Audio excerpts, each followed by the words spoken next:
Film travel అయితే అంటే నేను నువ్వే కావాలో పెద్ద ప్రొడక్షన్ లెవెల్ పెద్ద ఇన్వాల్వ్ అవ్వాలా నేను. ఎందుకంటే నేను అప్పుడు చిన్నోతో కూడా రాస్తున్నా ప్యారలల్గా. ఆయన తోడు నువ్వే కావాలి ఇంకా మరీ అసలు స్టామింగ్ స్పీడ్ కదా అలా. ఇప్పుడు సార్ నేను అక్కడికి వస్తే ఎక్కడికి అన్నపూర్ణ పైన స్టూడియోలో నైట్ టైం ఆ పాడు చేస్తున్నారు. ఇది లైల్ ఆల్తో నైట్ ఎఫెక్ట్లో చేస్తున్నారు. అవును, అది చేసినప్పుడు వచ్చాను. తర్వాత ఇంకోసారి ఆ నైట్ టైం శుక్రియ సాంగ్, అది తర్వాత నైట్ ఆ ఇద్దరి మధ్యన సీన్ ఉంటుంది కదా, ఏది నువ్వేనా నాకు చెప్పుండొచ్చు కదా అనేది ఆ గోడ దగ్గరే. అది తెల్లారేకంగా నేను దాదాపు 1:00 2 దాకా తర్వాత వెళ్ళిపోయాను నేను. తర్వాత 4 దాకా చేశారు అది ఆల్మోస్ట్.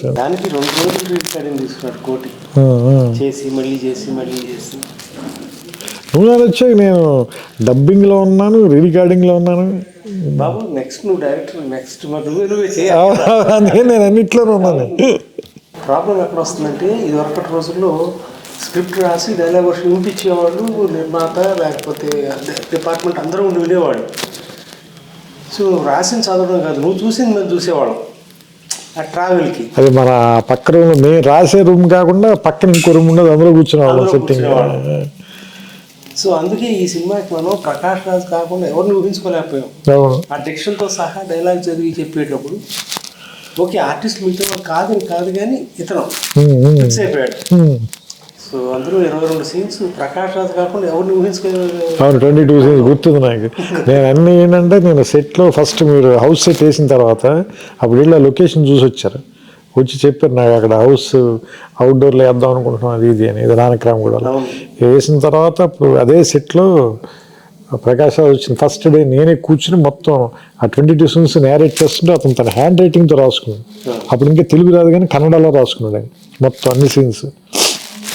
గుర్తుంది నాకు, ఇది 22 సీన్స్ రాశాడు మొత్తం. అలాగే నాకు అది కూడా గుర్తు. నేను సుహాసిని గారితో సీన్ చేస్తుంటే వస్తే మీరు ఆ డైలాగ్ చెప్పారు, మంచివాడ చెడ్డవాడ అంటే కాదు మణిరత్నం. నాకు అంటే అందులో నేను రాసిన డైలాగ్ ఏంటంటే, అసలు మంచివాడ చెడ్డవాడ కాదు మొగుడు అంతే ఉంటుంది. దానికి మీరు మంచివాడ చెడ్డవాడ అంటే కింద ఇద్దరు మెట్ల మీద పైన తీస్తున్నారు మణిరత్నం అన్నట్టు. నేను గట్టిగా నవ్వు వస్తే బయటికి వెళ్ళిపోయాను నేను. Fantastic travel. ఇంకా తర్వాత శాస్త్రి గారి గురించి చెప్పాలంటే ఎంత చెప్పినా తక్కువే. నాకు బాగా గుర్తు ఏంటంటే, మీరు నాకు మద్రాసు నుంచి ఫోన్ చేశారు, ఏది ఆయన ఆ పాట రాశారు, ఏది ఊనవుచారు. అందులో నాకు బాగా నచ్చింది. అందులో అది ఏది పట్టపగలు ఎవరైనా రాత్రిని చూస్తారా, ఆ కురులు చూపిస్తే కాదనక చస్తారా. అసలు ఆయన దీనికి పడ్డ ప్రసవాన అంటే అన్నిటికీ అట్లాగే పడతాడు. ఇది ఈ పాట రాసి ఇది తీసుకుని ఊటీ వెళ్ళి షూట్ చేయాలి. ఎక్కడ న్యూజిలాండ్ నుంచి వచ్చాము, నాన్ స్టాప్ అంతా వర్క్ అంతా. సో అవతల శంకర్ మాదేవన్ వచ్చాడు కోటి స్టూడియోకి. నేను చెప్పి ఒత్తిడి చేయలేను. అల్టిమేట్గా మనం అందరం కోరుకునేది మంచి పాట రావాలని కానీ పాట రావాలని కాదు. ఏం చేయాలి, ఓకే పాట ఆపేయాల్సి వస్తుంది, రకరకాలుగా ఉంటుంది. అరే ఆగా వచ్చింది అని బిగిన్ చేసి అప్పుడు వరుస సరే పద బయలుదేరతాం అని పల్లవి బిగిన్ చేసి కార్లో రాసుకుంటూ వెళ్ళి, అందుకే నీకు అందులో పల్లవులు మొత్తం ఉండవు, అది ఎక్కడ మిస్టేక్స్ అయింది. అదే ఆ కురులు చీకటిలో చిక్కుకుని అని, ఆ కురుల చీకటిలో చిక్కుకుని ఉంది. యాక్చువల్గా తర్వాత కంప్లీట్ చేస్తుంది, ఆ కురులు చూపిస్తే కాదనక చేస్తారు. బెస్ట్ పార్ట్ ఏంటంటే ఆయన రాసే ప్రతి లైన్కి మనం ఫాలో అవుతూ ఉండేవాడు. అల్టిమేట్గా తీసుకొచ్చి దీని పాట అని అంటాం కాదు. ఒక్క లైన్ రాసిన దానికి అసలు ఎక్సైట్ అయిపోయాడు. ఒక్కొక్క రోజు ఒక్క లైనే అంతే. తను చాలా రకరకాలు రాసి అక్కడ పెట్టేవాడు. ఇటు మని బాగుంది కదా, వాళ్ళు చేయడం బాగుంది కదా, దిగుతుంది రాదు, గాలిపటం కాకనా అంట, అది ఈ మాట చాలు, ఇది అయిపోయింది. చరణం అయిపోతే అప్పుడు పల్లవికి వెళ్ళటం. ఫస్ట్ చరణం కంప్లీట్ చేశాడు, గాలిపటం కాకనా అందా రాసి, అది నా రైటింగ్. చాలా నోస్టాల్జిక్ ఉంది ఇది, వెనక్కి వెళ్తుంటే అసలు. నాకు మొన్న యోగేశ్వర్ తీసుకొచ్చి ఇస్తే పట్టుకున్నప్పుడు శాస్త్రి గారి చెట్టు పట్టుకుని కాగితాలు కదా, టు అండర్స్టాండ్ ద ఫీలింగ్ అని ఇమీడియట్గా అతను హగ్ చేసుకుని వెరీ వెరీ ఇమోషనల్. తొందరపడ్డాడు. పాటలు ఇటుకి ఇచ్చాడు కానీ మనిషి ఇట్లకి వెళ్ళిపోయాడు. ఈ సినిమా ఎంత గొప్పగా రావడానికి మనకి వెంకటేష్ కూడా తన contribution as an artist was extremely good.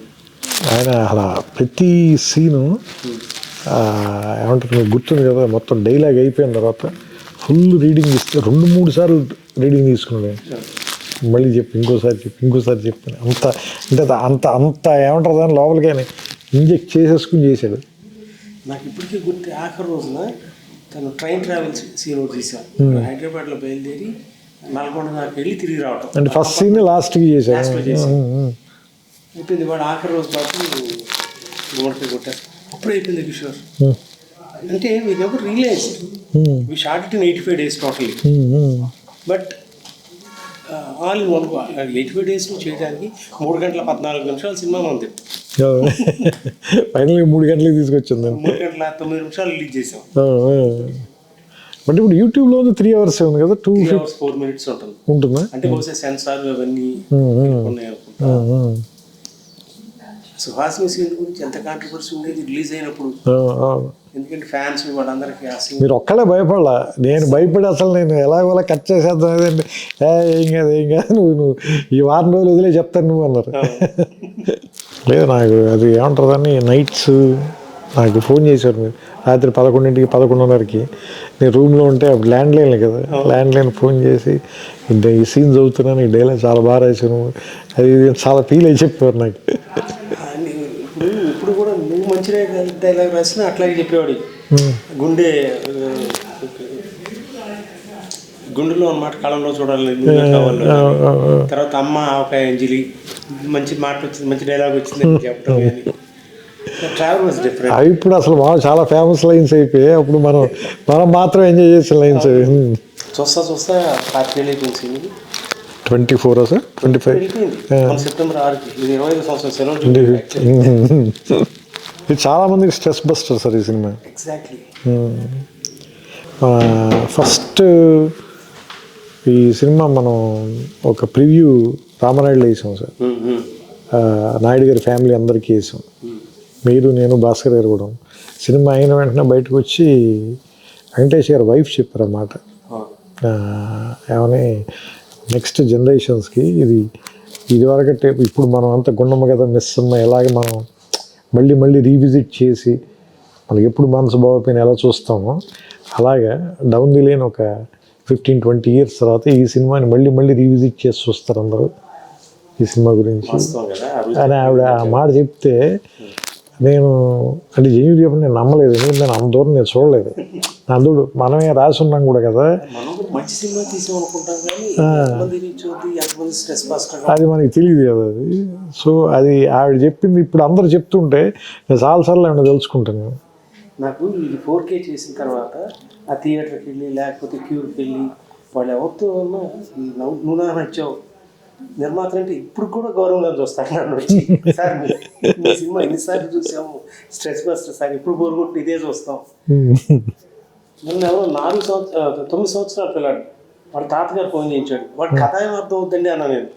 Sir అన్ని సినిమాలు చూస్తాడు, నువ్వు నాన్న వచ్చావు రాగానే ఇప్పుడు చూస్తానంటాడు. వైజాగ్ డిస్ట్రిబ్యూటర్ మనోడు. That gives so much satisfaction having entertain people.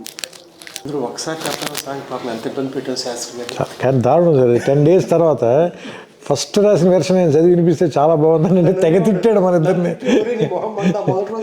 First రాశాను ఇదని నన్నైతే మామూలుగా తిట్టలేదు. నువ్వు నీ చేదస్తు నువ్వు కిషోర్కి ఇద్దరు కలిపి నా దుంప తెంపేశారు. అసలు మీకు క్లారిటీ ఉందండి.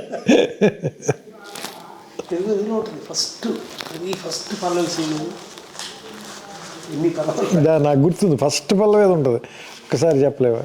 అవును ఇది పైన ఉంది సార్, ఒక్కసారి చెప్పాను. ఇది ఫస్ట్ అదే ఫస్ట్ పల్లవి కాపీ చేసింది తను రాసిన డేట్లు. ఇదిగో ఫస్ట్ పల్లవి ఒక్కసారి అయిపోయింది కదరా, ఫస్టే రాసే కదా, ఎదురుగానే ఉంటుంది. అంటే సినిమా కథ మొత్తం ఇందులో ఉంటుంది. ఫస్ట్ చూడండి సార్ 4 లైన్లు అవే ఉన్నాయి. చెంత చేరి పంచుకోవా ఆశని శ్వాసని, మన గుండె గుప్పెడంతా తన ఊహ ఉప్పినంత, ఉదిగుండ మనకే వదిలేయమంటూ బతిమాలుతున్నవే. ఆ 4 lines వాడాం సినిమాలో కూడా. అన్యాయం కదా. సరే 10 days మళ్ళీ 10 days తర్వాత మళ్ళీ అక్కడికి వచ్చి బెస్ట్ పార్ట్ ఏంటంటే again not to say anything about anybody, ఆయన రాసిన ప్రతి పాట తీసుకొని 4-5 సీన్లు కలిపి అందులో చెప్పాల్సిన సారాంశం అందులో ఉంటుంది మనకి, లేకపోతే కథలో సారాంశం కానీ. అండ్ మీరు అన్నట్టు మొన్న అన్నారు చూసారా, పాట అక్కర్లేదని చెప్పే పాటలు తెచ్చేది ఆయన ఒక్కడే సార్. ఎస్, ఆయనకి పాట రాస్తే డబ్బులు వస్తాయి కదా, కానీ ఆయన అలా కాదు, ఇక్కడ పాట పడదండి. అవును, 4 రోజులు నా పాట రాయడానికి కేటాయించి నేను షూటింగ్కి అన్ని ఏర్పాట్లు చేసేసుకున్నాను, నువ్వు పాట రాసేసి మిక్స్ చేసి షూట్ చేయగలను. సరే నేను వెళ్ళిపోమన్నాడు ఆ రోజు. అన్నయ్య ఉన్నాడు తర్వాత నేను ఫోన్ చేశాను, సార్ రా ఈ పాట అవసరం లేదు. అదేంటి రావు చాలా బాగుంది కదా చూడు, అంత బాగుంది చూడు, నేను రాస్తాను, రేపు సినిమాలో ఉండదు, దీంట్లో ఇది మిస్సింగ్, ఈ రెలవెన్స్ లేదు ఇక్కడ, it's not needed for the film అంటే నేను తిరుమల కిషోరే థ్యాంక్ యూ సార్ అని వచ్చేసి 10 వర్షాలు అనుకో. అయినా హీ టుక్ ఇట్ వెరీ చాలా ఒక సీక్రెట్ ప్రొఫెషనల్గా తీసుకున్నాడు ఆయన. చాలామంది సీరియస్గా అంటారు కదా, లేదు సీరియస్గా కూడా కాదు, ఆయన చాలా డివైన్ ప్రొఫెషనల్గా తీసుకున్నాడు. ఒక్క విషయం, మన కోసం ఇప్పుడు పాట రాయాలి, తను తృప్తి చెందితే మనకి ఇవ్వడం, మనం పట్టుకెళ్ళడం కుదరదు, ఆ ఇంట్లోకి రాదు, బయటికి పేపర్ రాదు. రాస్తా పాడి నా ఇంకా చూసేవాడు, నాకు తెలుస్తుందిలే అని చెప్పి అమ్మటి పేజ్ మార్చేవాడు. సో దాదాపు మేము ఇద్దరం కలిపి 400 రాత్రులు గడుపుకుంటాం, అంటే 89 పాటలు, ప్రతి పాటకి ప్రతిరోజు రాత్రి ఆయనతో ఉండాల్సిందే నేను. That was my fortune, I was so fortunate to spend so much time with him. చాలా చాలా సమయం గడపగలిగాం. ఒక చిన్న ఉదాహరణ, గౌరీ అనే సినిమాకి ఒక పాట రాశారు, పాట అంతా ఓకే, కోటికి ఓకే, నాకు ఓకే, శాస్త్రి గారికి ఓకే. వాయిస్ మిక్సింగ్కి వెళ్ళాల్సిన చోట ఒక చిన్న ఇబ్బంది పడ్డాడు కోటి, ఎవరే అని తను ఇచ్చిన ట్యూన్లో ఉంది, అది ఇందులో లేదు, నేను అడ్జస్ట్ చేసుకుంటాను శాస్త్రి గారు అన్నాడు. నువ్వు అడ్జస్ట్ చేయడానికి లేదు, నేను మళ్ళీ రాసి పట్టుకొస్తాను. 3 రాత్రులు ఆ ఎవరే అనే మాటతో ఎండ్ చేయడం కోసం మొత్తం పాట అంతా రాశాడు. మహానుభావం, మరి ఏం చెప్పాలి, అద్భుతంగా ఉంటుంది సార్ గౌరీ అనే సినిమాలు. అలాగే అది కూడా నువ్వే కావాలి, కళ్ళలో కళ్ళు పిడిచో చాలా, దానికి ఎక్కువ రోజులు అని రాసిన పాట అది. మిగతావన్నీ చాలా ఫాస్ట్గా రాశారు, మిగతావన్నీ మద్రాసులో రాసేసారు. మరి సినిమా అంతా చెప్పాలి కదా, ట్యూన్స్ అన్నీ అయిపోయినాయి అప్పటికి. ఇది మనం వేరే క్లైమాక్స్ రకరకాలుగా అనుకున్నాం. అవును, 35 days కొట్టుకుని చివరికి మీరు విజయం సాధించి, అంటే నాకు వేమూరి సత్యనారాయణ, పేకే రంగా గారు వీళ్ళందరూ స్టార్ వర్డ్స్ కదా, వాళ్ళు వచ్చి నన్ను వేధించేవాడు, నీకు అర్థం కావట్లేదు, నువ్వు యూత్ సినిమా చేస్తున్నావు కరెక్టే, బట్ ఎల్డర్లీ పీపుల్ కూడా రావాలంటే ఇది కావాలి కదా అని. నేను 2 minds, నువ్వు చెప్పినప్పుడు చాలా అద్భుతంగా నచ్చింది నాకు, అంటే చాలా యూత్ఫుల్గా ఉందని. బట్ ఈ సెక్షన్ ఆఫ్ ఆడియన్స్ కానీ అదేంటంటే మనం, అంటే నేను ఎందుకు కన్విన్స్ అయ్యానంటే మీరు చెప్పినప్పుడు మన సినిమా చూసి ఫస్ట్ బాగుంది అనుకున్న ఇన్సెప్షన్ పాయింట్ అదే కదా, దాన్ని మళ్ళీ ఇప్పుడు ఈరోజు ఎందుకు డిఫై చేస్తున్నాం అంటే ఈగో వల్ల, లేదా ఇంకేదైనా మనం క్రియేట్ చేయాలని మన క్రియేటివ్ ఈగో అనేది. బట్ అది కదా అసలు యాక్చువల్గా మనని అటువైపు పుల్ చేసింది, అసలు ఆ సినిమా చేయాలని మనం పుల్ చేసిన విషయం అదే కదా. మిగతా సినిమా అంతా మారుస్తున్నప్పుడు అసలు మీరు ఏ ఒక్క సీన్ అందులో మనం వాడలేదు, మీరు దేనికి అప్రోచ్ చేయలేదు, ఈ ఒక్కటే మాత్రమే యాజ్ ఇట్ ఈజ్ అలాగే ఉండాలని ఎందుకంటున్నాను. సో అది నాకు స్ట్రైక్ అయింది. అది స్ట్రైక్ అయిన తర్వాత నేను అప్పుడు భాస్కర్ గారితో చెప్తే ఆయన కూడా లేదు ఆయన వాదనలో నిజం ఉంది, మనం ఎంత టఫ్గా మాట్లాడినా సరే అని. అప్పుడు ఆ తర్వాత రోజు మళ్ళీ వచ్చి దానికి మార్చి మళ్ళీ రాసాము. ఇప్పుడు అది ముందు బాలీవుడ్ కూడా పాడారు ఒక వెర్షన్, ఎంతవరకు గుర్తుంది, కళ్ళలోకి నాకు గుర్తులేదు సార్, గుర్తులేదు. భాస్కర్ బాగుంటుంది అన్నాడు, కానీ భాస్కర్ ఫీమేల్ వాయిస్ అయితే బాగుంటుంది, చిత్ర గారితో బాగుంటుంది యాక్చువల్గా. నేనంటే నాకు అది విన్నట్టే గుర్తు, బాలు గారు విన్నట్టు గుర్తులేదు నాకు. తర్వాత ఇది చెన్నై నుంచి వచ్చింది, టేప్ రికార్డులో పెట్టుకొని క్యాసెట్ పెట్టి కళ్ళం నీళ్ళు, వాడు తరుణ్ కూడా వచ్చాడు, వాడు పడుకోట. శాస్త్రి గారు రాసిన మన పాటల్లో మాట బొమ్మ చెల్లి దగ్గర నుంచి ప్రతిదీ చిత్ర గారి పాటతో, స్రవంతి వాళ్ళ పాట కదా క్లైమాక్స్ సాంగ్స్. తర్వాత దిల్ రాజు కూడా అనేవాడు, భయ్యా నీకు మళ్ళీ అనే పాటలు మా చివరిలో లాస్ట్ సాంగ్. అదే ఆ సాంగ్ చాలా వాటికి ఇన్స్పిరేషన్ సార్. మీకు సంతోషంలో సాంగ్ కానీ చాలా వాటికి, అంటే అది ఒక వే పేవ్ చేసింది, అంటే ఆ సిచ్యుయేషన్ కానీ ఆ సాంగ్ కానీ చాలా వాటి మనకి నువ్వేలు కూడా ఎంత యూస్ఫుల్ చాలా చాలా మంచి పాట రాశాడు ఆయన కూడా సాంగ్ కదా, బాగా రాశాడు ఆయన. ఫ్యాన్స్ ఉమ్. నువ్వే కావాలి. అది కొన్ని పాటలు ఇక్కడ తీసి నేను కొంత తీయలేక నేను మన నాన్నగారికి చెప్పాను, సరే మీరు మ్యాజిక్ చేసిన ఏం చేయాలి నాకు తెలియట్లేదమ్మా.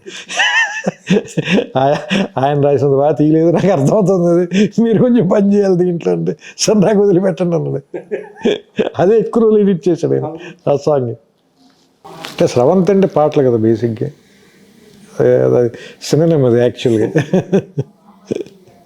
అంటే నేను చెన్నై ఫస్ట్ టైం లేడీస్ టైలర్కి వచ్చినప్పుడు నాకేదో ప్యాషన్తో రాలేసి, ఎవరో స్నేహితులు వాళ్ళందరికీ సినిమా తీయాలి కోరిక ఉండి ఒక అడ్మినిస్ట్రేటివ్ ఆఫీసర్ నేను, ఇతనైతే చేస్తాడు బాగా అనే ఉద్దేశంతో వచ్చి ఆ సినిమా అయ్యేటప్పటికి నాకు పరిచయం అయిన వ్యక్తులు ఎవరు, ఒక సీతారాం శాస్త్రి గారు, ఒక తనిఖీల భరణి, హరి అన్మూరు, ఇళయరాజా గారితో పనిచేయటం, వంశీ లాంటి మనిషి, విమర్శించి గారు, ఇది కదా క్రీమ్ ఆఫ్ ది ఇండస్ట్రీ.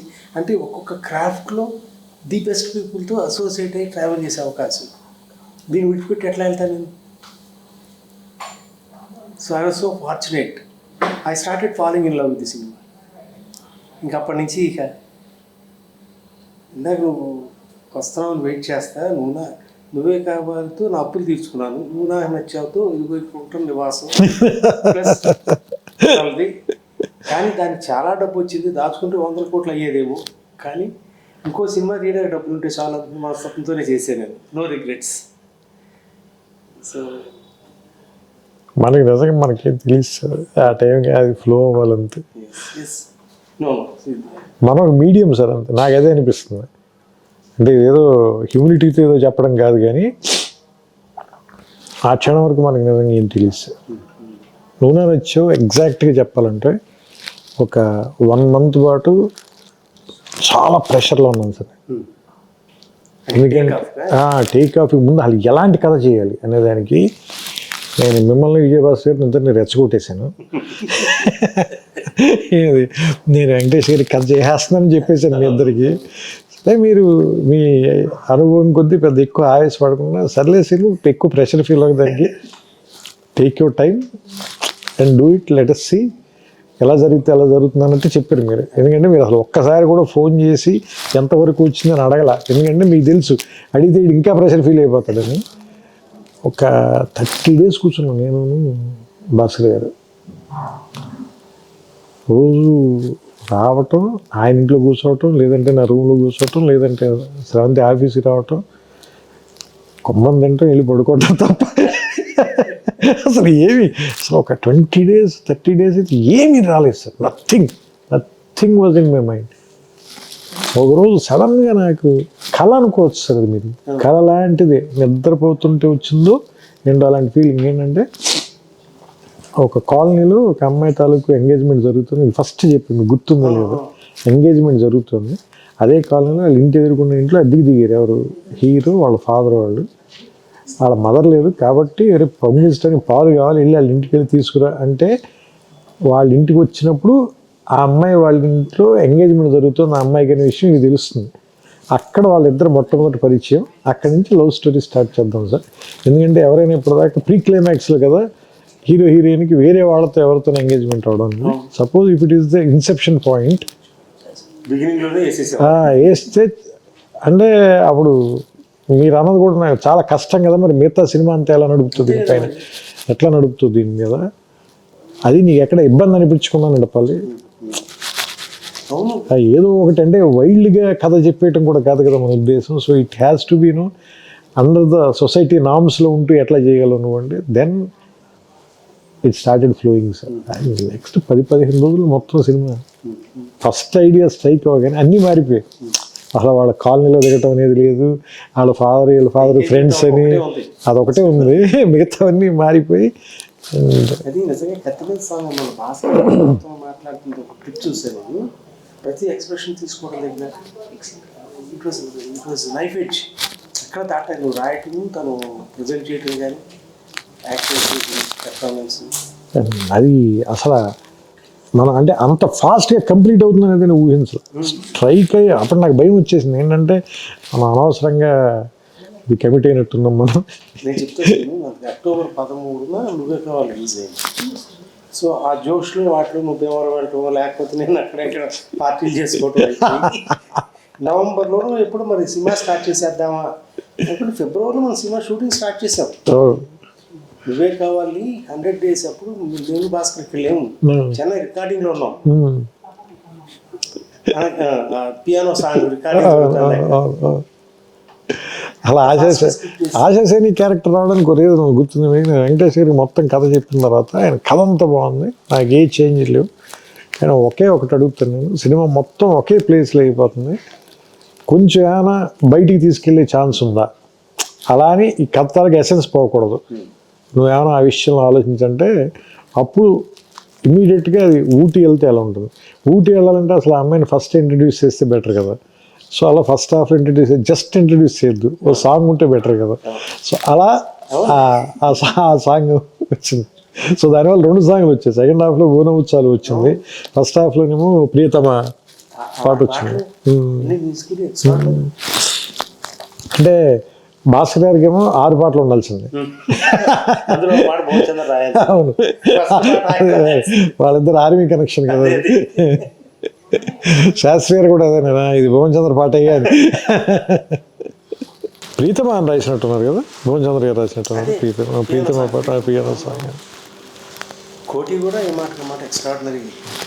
అసలు ఈ సాంగ్స్ ఎంత అద్భుతంగా వచ్చినా బ్యాక్గ్రౌండ్ స్కోర్ మీకు తెలియదు నేను భాస్కర్ కలిసి బ్యాక్గ్రౌండ్ స్కోర్ ఎంత రామాయణం చూసాను, నాకు టెన్షన్ వచ్చేసింది, అందులో చాలా ఓవర్ డబ్స్ యాడ్ చేయలేదు, మిస్ అయిపోతుంది, ఏంటి తేడా కొడతాను. నేనున్న తర్వాత వచ్చినప్పుడు మీరే చేయించారు, భాస్కర్ గారు కూడా లేరు, మీరే కూర్చున్నారు, నేను వచ్చి దాదాపు ఒక రాత్రి ఆల్మోస్ట్ ఆ రోజు ఒక 1 గంట దాకా కూర్చున్నాం మనం. అంత 6 రోజుల ముందు చూసి డిసప్పాయింట్ అయ్యాను, ఎక్కడో ఏదో తేడా అవుతుందని. మా సినిమా కోసం కొంత కారు ఉంది కదా ప్రకాష్ కూడా అందులో ఆ కారు వేసుకుని వెళ్ళిపోతున్నాం విజయవాడ రోడ్లో, ఆర్ఎఫ్సి దాటిన తర్వాత గుర్తొచ్చింది, అక్కడి నుంచి ఫోన్ చేసి మన నైట్ తిరిగి వచ్చి లేదా నెక్స్ట్ డే మీరు ఉన్నప్పుడు నేను కూడా వచ్చి నాతో కూడా ప్రతి సీన్లోనూ చేసాం. మళ్ళీ అప్పుడు నాకు గుర్తుంది, అతను పక్కన ఒక అతను ఉండేవాడు అసిస్టెంట్, ఎవరు మన జీబు, కరెక్ట్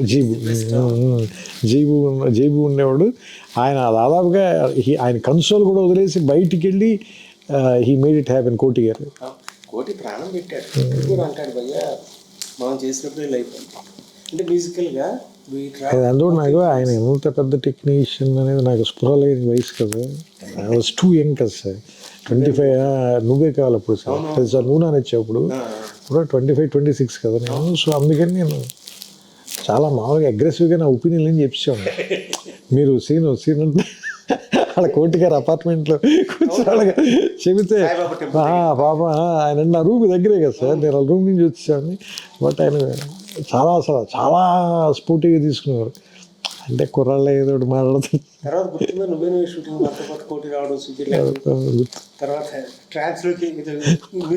పప్పులో చికెన్ కలిపి ఉండేవాడు గుర్తుందా మీకు? మీరు అన్నారు ఇది ఒక విచిత్రమైన వంటకం అయ్యేది, ఇప్పుడు దాకా నేను ఎప్పుడు తినలేదన్నారు. అలాగే హారతి గుర్తుందా మీకు? రోజు పొద్దునే ఫైర్ డిపార్ట్మెంట్ వాళ్ళు పోలీసు వాళ్ళు వచ్చే తరుణ హారతి ఇస్తుంటే చాలా డబ్బులు కట్టాం, అది గుర్తుంది నాకు. మీరు మీ భక్తి చాలా కాస్ట్లీ నాకు. పొద్దున్నే స్నానం చేసి మంచి టవల్ కట్టుకుని మరి పూజ చేశాడు పొద్దున్నే. మరి పూజ చేసి వాడు అమ్మగారికి చెప్పాలి కోసం వాడు నేను చాలా భక్తిగా పూజ చేశాను. ప్రియతమ పాటకి ముందు ఒక సీన్ ఉంటుంది సార్, ఆశా సైనిక్ వెంకటేష్ గారికి మధ్యలో ఒక సీన్ ఉంటుంది, పికప్ సీన్ ఒకటి. అంటే చాలా మెలోడ్రామాటిక్గా మాట్లాడతాడు, నేను మిమ్మల్ని చూడలేను నేను, ఎందుకంటే మీ కళ్ళలో చూస్తే నేను తట్టుకోలేను ఇవన్నీ చెప్తాడు కదా. సీన్ ఒకటి రవీంద్ర బాబు గారు చాలా బాగా లైటప్ చేశాడు. నేను లొకేషన్కి వచ్చాను, అది రామానాయుడు స్టూడియోలో పైన ఫ్లోర్లో తీశారు. అది నేను వచ్చినప్పుడు అసలు ఈ కాస్ట్యూమ్ కూడా చాలా బాగుంటుంది, ఎవరిది మన వెంకటేష్ గారి కాస్ట్యూమ్ కూడా చాలా బాగుంటుంది. అమ్మాయి కూడా చాలా బాగుంటుంది, ఎవరు ఆశాది కూడా మంచి కాస్ట్యూమ్. ఇప్పుడు చూస్తున్నాను అది చూస్తున్నాను, చాలా బాగా లైట్ చేశారు. కెమెరా వర్క్ అంటే న్యూజిలాండ్ సాంగ్స్ ఉన్నమాట చెప్పలేవు ఆ పాట చాలా బాగా తీసాడండి. ఉన్నమాట చెప్పలేవు పాట. అదే అసలు మీకు గుర్తుంది లేదు, మనం బస్సులో వెళ్తుండేవాళ్ళం కదా, వెంకటేశ్వర సాయంత్రం సార్ ఆపేసి సన్సెట్ బాగుంది ఇక్కడ తీసేద్దాం 2 షాట్లని. ఆయన అసలు ఇమీడియట్గా అసలు నాకంటే నేను తర్వాత చాలా పాటల కోసం కానీ లేదంటే సీన్ల కోసం కానీ అబ్రాడ్ వెళ్ళాను, కానీ that was my first trip కదా, అందుకని దట్ వాజ్ వెరీ స్పెషల్. ఇది న్యూజిలాండ్లో ఉన్న ఆ లొకేషన్స్ కానీ అంటే అందులో బెస్ట్ సీనిక్ లొకేషన్స్ అన్ని చేసాం. సదరన్ న్యూజిలాండ్లో కింద నుంచి పై దాకా వచ్చి పై నుంచి ఫైనల్గా క్రైస్ట్ చర్చ్లో ఆగి అక్కడ ర్యాప్ చేసి దెన్ బయలుదేరాం మనం. తర్వాత నువ్వే కావాలప్పుడు ఇప్పుడు పెయింటింగ్ మీద బిల్డింగ్కి కలర్స్ వేస్తే దాని మీద ఒక సాంగ్ సిచ్యువేషన్ ఏదో అనుకునేవాడు. ఆకాశం దిగి వచ్చి మబ్బులు పందిరికి లీడ్ అని చూసా, నీకు గుర్తుందో లేదు?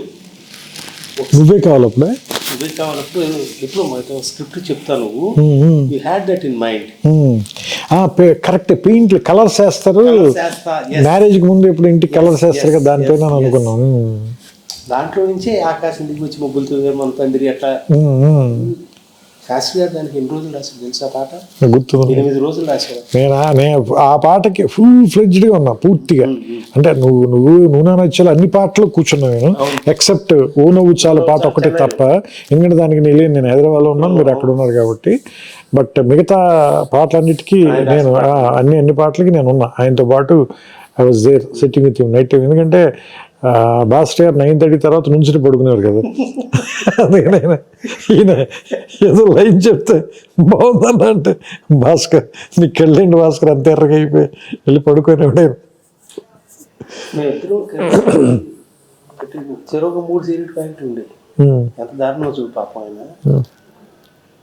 Use to smoke right through the night. అసలు మామూలుగా వచ్చారు ఒక సాంగ్ గ్రీన్ పార్క్లో రూమ్ తీసుకుని మంచు తాకి మనం 12 రాత్రులు రాశాడు ఆ పాట. 12 nights. ఎలా చెప్పను, నా చేతస్థ కొద్ది రావడం నాకు ఇదేదో కావాలి అని అంట. ఏమిట్రా నువ్వు 12 నైట్లు ఇద్దరు చెరువుడు సిగరెట్ ప్యాకెట్లు ఎందుకు గ్రీన్ పార్క్ వచ్చి ఉన్నాను తెలిసి వస్తే మొత్తం పీకలమయ్యి సిగరెట్ పీకలమయ్యి. అంటే దానికంటే కూడా తీవ్రత సార్ ఆయన ఏమంటారు దాన్ని, మిగతా అన్ని విషయాల కంటే కూడా ఆయన తీవ్రతే విపరీతమైన భావ తీవ్రత కదా. ఆ తీవ్రత కదా సార్ ఆయన శరీరం జ్వలించిపోయిందేమో అనిపిస్తుంది నాకు. ఎందుకంటే లాస్ట్ 10 years ఆయన కూడా స్మోకింగ్ మానేశాడు కదా సార్. బట్ ఆయన భావ తీవ్రత శరీరం తట్టుకోలేకపోయింది. వాళ్ళకి ఇద్దరికి పడుకునే అలవాట్లేదు కదా సార్ మీకు ఆయనకి. నేను మెల్లగా 1 గంటకి 2ంటికి వెళ్ళి బయట సోఫాలో పడుకునే ఉండి వీళ్ళిద్దరితో అవదలే మనం పెట్టుకుంటే చచ్చిపోతాం మనం. ఎందుకంటే నాకు ఖచ్చితంగా 6 hours ఉండాల్సిందే. నాకు మీరు అప్పుడు నవలు చదవడం మొదలెట్టారు రాత్రి 12-1 గంటకి ఎదురుకుండా కూర్చుని.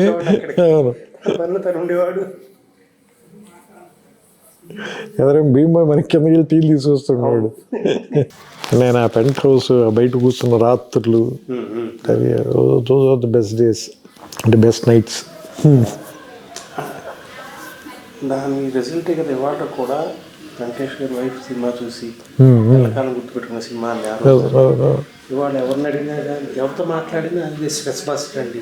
నాకు ఎప్పుడు మూడ్ బాగా లేకపోయినా వెళ్ళిపోయి సినిమా కాసేపు చూస్తాను. అట్లాంటివి చాలా తరచుగా వింటూ ఉంటాం. బట్ అంటే కథ విన్న వెంటనే సార్, అంటే అందరికంటే మనం ఎవరికి ఎక్కువ క్రెడిట్ ఇవ్వాలంటే వెంకటేష్ గారికి. కథ విన్న వెంటనే గుర్తు కింద మీరు వెయిట్ చేస్తున్నారు. మీరు భాస్కర్ గారు అసలు తెగ టెన్షన్ పడిపోతుంది. వీడు పైకి వెళ్ళాడు, వీడు అసలు ఏం చెబుతున్నాడు, వీడు మనకి చెప్పిన కథ చెప్తున్నాడా లేదా ఈ టెన్షన్లో మర్చిపోయి వేరే అని చెప్తున్నాడు. అంటే నేను కంప్లీట్ అయిన తర్వాత కథ ఆయన అసలు కిందకు వచ్చి మీతో ఒకటే మాట, ఇప్పుడు వీఆర్ డూయింగ్ కిషోర్ గుర్తుంది కదా మీకు మాట, వీఆర్ డూయింగ్ దిస్ ఫిల్మ్ అంతే. అదొక్కటే మాట చెప్పాడు. ఇంకా అసలు ఏమి మాట, ఒక్క సింగిల్ లైన్ అంతే. అసలు ఎందుకంటే ఇమ్మీడియట్గా అప్పటికప్పుడు ఆయన ఏమంటారు దాన్ని అన్ని విషయాలు సెటిల్ చేసి వెళ్ళిపోయాడు అంతే. అంటే ఆయన చూశాడు ముందే సీన్. నాకు వెంటనే చెప్పాడు సార్. ఆయన నెక్స్ట్ డైలాగ్ రాయడానికి ముందు ఇంకోసారి ఊటీ దాని కరెక్షన్ చెప్పడానికి వెళ్ళినప్పుడు, ఇది క్యారెక్టరైజేషన్ బేస్డ్ సినిమా సీన్ ఇది. దీని అందుకని ఏంటంటే నువ్వు నాకు డైలాగ్ రీడింగ్ మాత్రం కొంచెం 1-2 సార్లు నువ్వు నాకు ముందే డైలాగ్ రీడింగ్ ఇచ్చేస్తే నాకు if I have dialogue with me so నేను ఇంకా ఏమన్నా దాని మీద వర్క్ చేయడానికి ప్లే చేయడానికి బెటర్ అవుతున్నా ఫస్ట్ ఆయన అడిగింది ఆ డైలాగ్ ఇచ్చాను. టెక్నిక్గా పోర్ట్రే చేశాడు. ఆ సినిమాలో హీరోయిజం కాదు ఉండేది, నొబిలిటీ ఆఫ్ ది క్యారెక్టర్. ఆ క్యారెక్టర్ నోబుల్నెస్. ఒక్క ఫైట్ లేదు సార్ సినిమా, ఒక్క ఫైట్లో ఒక హీరోయిక్ డైలాగ్ ఉండదు. ఫైట్ లేదు కదా అన్నది దెబ్బతింటాడు చిన్నపిల్లతోటి. అంటే ఆయన కాబట్టి అంత ఏమంటారు దాన్ని ముందుకు వచ్చి చేసేయడమో అనిపిస్తుంది కదా.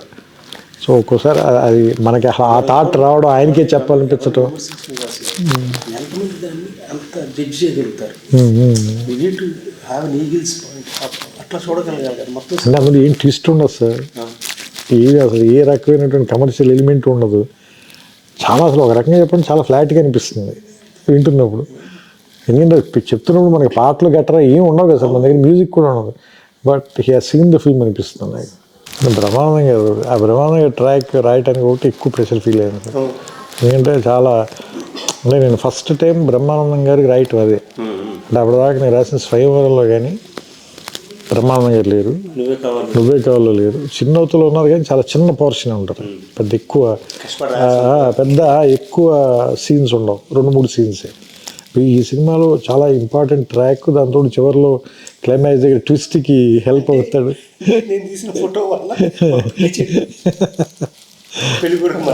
అంటే రకరకాలుగా ఉంది మాస్టర్, నాకు మాత్రం ఏం తెలుసండి, ఇంటికి వెళ్ళి చూసుకోవాలి.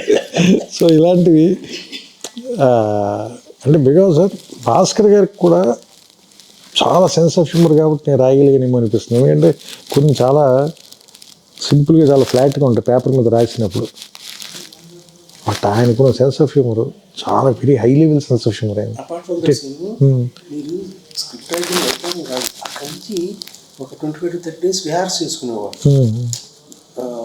మాడ్యులేషన్ 2 సీన్లు అయిపోయింది, 3 సీన్లు అయిపోయింది, ఏడు రాయడం కాదు, దాని మీటర్ సెట్ చేయటం, అప్పుడు కొంచెం రిఫైన్ చేసుకోవడం. అవును అవును.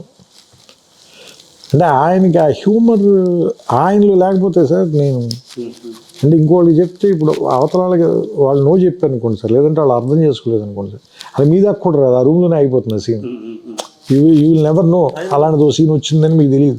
ఆయనకున్న ఆ సెన్స్ ఆఫ్ హ్యూమర్ కూడా నాకు చాలా ఆయన ఒక తెలుసు కదా మీకు, ఆయన కొంచెం క్వర్కీనెస్ ఉండదు కానీ మంచి సెన్స్ ఆఫ్ హ్యూమర్ అయింది. సో అది ఏముంటుందని చాలా ఏముంటుందని అందుకని ఇప్పుడు ఎవరైనా అడిగితే అది ఎలా రాశారు, ఎవరి కాంట్రిబ్యూషన్ ఎంత మనం ఏం చెప్పలేము. దాన్ని ఏముంటుందని దాన్ని టోకెన్ వేసి ఇది నాది ఇది వాళ్ళది ఇది అయింది అలా చెప్పలేము. అంటే నేనంటే దాన్ని వెనక్కి లెక్కేసుకుంటే మీ ఏముంటుందని ఆయన అలసాని పెద్దని చెప్తాడు కదా, మంచి పద్యం రాయాలంటే ఏం చేయాలి అంటే మంచి భోజనం ఉండాలి, తర్వాత బ్రహ్మాండానికి కర్పూర తాంబూలం ఉండాలి, తర్వాత మనం చెప్పేది విని దాన్ని అర్థం చేసుకుని శభాష్ అనేటువంటి శ్రోతలు ఉండాలి. సో అందరూ ఇంపార్టెంటే. సో ఇప్పుడు నేను ఒక డైలాగ్ ఎందుకు ధైర్యంగా రాయగలనంటే అదే ఏముంటుందని భాస్కర్ గారు ఎప్పుడు చేశారు కాబట్టి రాత్రి 12ంటికి మళ్ళీ ఫోన్ చేసి నన్ను అభినందించే ఒక మంచి అభిమాని లాంటి నిర్మాత ఉన్నాడు కాబట్టి.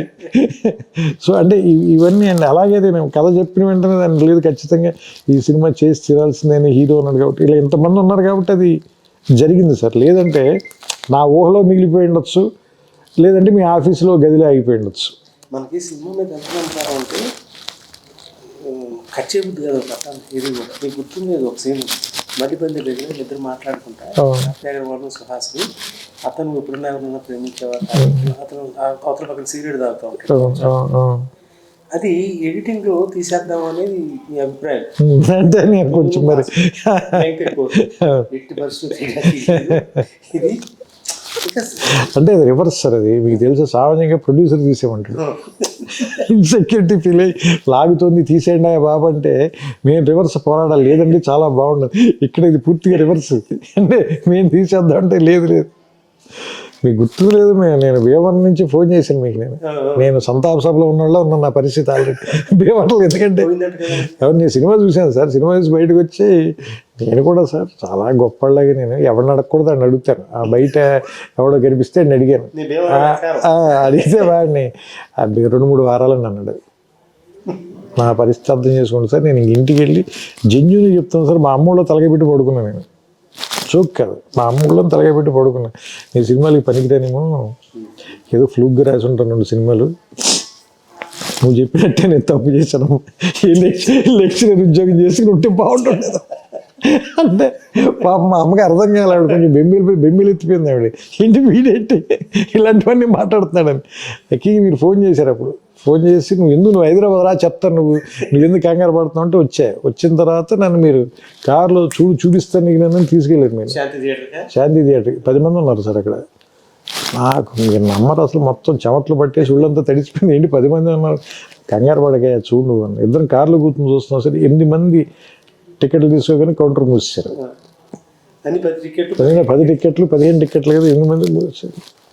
అప్పుడు నేను కొంచెం ఏమంటుందని నాకు ధైర్యం వచ్చింది. వెళ్ళి అప్పుడు ఇద్దరం పైకి వెళ్ళి ఫస్ట్ షో జరుగుతుంటే వెళ్ళి ఆ తలుపు తెరిచి బయట నిలబడి లోపల అందరూ ఎలా రియాక్ట్ అవుతున్నారో చూడు, నీకు ధైర్యం వస్తుందని చెప్పి నన్ను పక్కన నుంచో పెట్టుకుని మీరు ఆ షో చూపించారు. అప్పుడు ఆ రోజు రాత్రి పడుకున్నా. లేదా పర్లేదు, ఏదో బాగానే ఉన్నట్టుగా ఉంది పరిస్థితి. అట్లాంటి సినిమాకి ఆ పరీక్షలు తప్పవు. నువ్వే కావాల్సిన తెలుసు కదా, ఓడియంలో పడంగానే అట్లుండే మేనేజర్ మా మామయ్య గారు అమెరికా నుంచి ఫోన్ చేశారు, కళ్యాణ్ 2 వారాలు అంతే. ఆయన నాకు చెప్పలేడు, బాబు సినిమా బాగాలేదు ఆడుతూనే ఉంది, 1 year ఆడింది అది. నాకు భీమవరంలో, నేను అది భీమవరంలో చూశాను సార్. భీమవరం వెళ్తే భీమవరంలో గేట్ కీపర్ ఉంటాడు కదా, నా అతను అడిగా సినిమా చూసి బయటకు వచ్చి చెప్పే కదా సార్, నేను వెతుక్కుని మరీ అడుగుతాను. అతను కష్టం సార్ అండి, కష్టం సార్ అని. నేను నడుచుకుంటూ వెళ్ళిపోయాను సార్ ఇంటికి, బండి మీద వెళ్ళాను నేను సునీల్ గారు. నేను అక్కడి నుంచి నడుచుకుంటూ వెళ్ళిపోయా షాక్లో, ఏంటి ఇలా ఉంది ఇలా చెప్తున్నారు. ఆ తర్వాత సార్ అదే థియేటర్లో 300 days ఆడింది సార్. నేను మళ్ళీ ఆ 300 days దానికి ఫంక్షన్గా మేనేజర్ పిలిస్తే నేను వెళ్తే ఆ గేట్ కీపర్ సార్ నేను మీకు ఫస్ట్ డే చెప్పి గుర్తులేదు మీకు అన్నాడు. ఇది కష్టం అని చెప్పినాడేనా, ఆడు మర్చిపోయినట్టున్నాడు. నేను ఎలా మర్చిపోతాను సార్, విన్నది నేను కదా, నేను గుర్తుంది నాకు అనుకున్నా. అంటే కొన్ని సినిమాలు అంటే డబ్బు తీసుకొస్తాయి సార్, కొన్ని సినిమాలు పేరు తీసుకొస్తాయి సార్, కానీ గౌరవం మాత్రం కొద్ది సినిమాలు తీసుకొస్తాయి. ఇందాక నేను చెప్పినది వాళ్ళకు కూడా దునా మంచిగా నేను తీసానంటే ఆ లుక్ డిఫరెంట్గా ఉంటుంది. అది అలాంటి రెస్పెక్ట్ తెచ్చిన సినిమా, డౌట్ లేదు అందులో. కిరణ్ కూడా వాళ్ళ డాడీ సినిమా తీసానంటే ఎంతో గౌరవం ఆ చుట్టుపక్కల వాళ్ళందరికీ. నీదే ఆ సినిమా, మీ నాన్నగారు తీసా. అదే మీరు ఇప్పుడు మీరు చెప్పారు కదా, రెడీ సినిమా చూసి పెళ్ళి, రెడీ చూసి పెళ్ళికి రెడీ అన్నట్టు అందరూ మన అబ్బు రాసి పెళ్లి చేసుకుని పిల్లల్ని తీసుకెళ్ళిన తర్వాత పెళ్లి చేసుకోవాలి, మీది one of his best lines అది. తన కాదు డైలాగ్ రైటర్ సినిమాకి. బట్ నేను చక్కగా నాన్న అబ్బురా చేసుకో. సో ఇదివరకు మనం రిలీజ్ చేసినప్పుడు ఆస్ట్రేలియా, యూకే ఇన్ని ఎక్కడ రిలీజ్ చేయాలి, ఆ రోజులు లేదు కదా, ప్రింట్ లేదు. సో కొంతమందికైనా రీచ్ అవుతున్న ఉద్దేశంతో ఆ కంట్రీస్లో కూడా లిమిటెడ్గానే రిలీజ్ కానీ, బట్ యూకేలో కొంచెం ఎక్కువ రిలీజ్ చేస్తున్నట్టున్నారు. 7 ప్లేసెస్లోనే. Let us see how people want to have a look at it now. అంటే కమ్యూనిటీ బికాజ్ సార్ ఇప్పుడు ఇందులో కొత్తగా వాళ్ళు తెలుసుకోవాల్సింది అయితే ఏం లేదు sir, because they know this film, they own this film. వాళ్ళు లవ్ చేశారు, రిలీజ్ చేశారు దీన్ని, వాళ్ళ జీవితంలో చాలామంది భాగం అయిపోయిన సినిమా ఇది, అందులో నా సందేహం లేదు. ఇప్పుడు ఏంటంటే కమ్యూనల్ ఎక్స్పీరియన్స్ కోసం సార్, అంటే ఎక్కువ మంది జనంతో, అంటే ఒక కుటుంబంతో కలిసి చూసే చాలామంది వాళ్ళ ఇళ్లలో ఓటీటీలోనూ లేదంటే టీవీలోనూ, ఇప్పుడు చాలా కుటుంబాలతో కలిసి ఓ థియేటర్లో చూస్తూ ఒక ఎక్స్పీరియన్స్ని రివ్యూ వచ్చాక చూద్దాం డిసైడ్ చేసుకోవాలని అవసరం లేని సినిమా కదా. సో ప్రెషర్ లేకుండా వెళ్ళిన సినిమా ఇది కూడా మంచి ఎక్స్పీరియన్స్ యాక్చువల్గా. అంటే శుక్రవారం వచ్చే మొదటి ఫోన్ కాల్కి భయం ఉంటుంది కదా, సో అలాంటి భయం అక్కర్లేని ఒక ఎక్స్పీరియన్స్ని కూడా నాకు తెలిసి నువ్వు నేను వచ్చి మిగిల్చింది మనకి. Thank you sir, thanks for everything. లేదు నిజంగా ఎస్పెషల్లీ అంటే చాలామంది ఏమంటారు దాన్ని, చాలా గొప్ప పరిచయాలని, చాలా ఏమంటారు దాన్ని దీర్ఘకాలం ఉండే సంబంధాలను కూడా ఇచ్చింది ఈ సినిమా నాకు. అంటే వెంకటేష్ గారితో కానీ లేదంటే బట్ అంటే మీతో అని చెప్పలేదు, ఎందుకంటే అప్పటికే అంతకంటే ముందు నుంచి, అంతకుముందు 2 ఏళ్ల ముందు నుంచే కూడా ఈ సందర్భంగానే అది మర్చిపోతే అది ఈ కథ మనం టీవీలో అది మీకు తెలుసు కాబట్టి మనిద్దరం ఆ కుట్ర గురించి ఆ కుట్ర కోణం మనిద్దరికి శాస్త్రి గారికి తెలుసు కాబట్టి దాని గురించి ఇప్పుడు మాట్లాడుకోవద్దు. Love you sir. Right thank you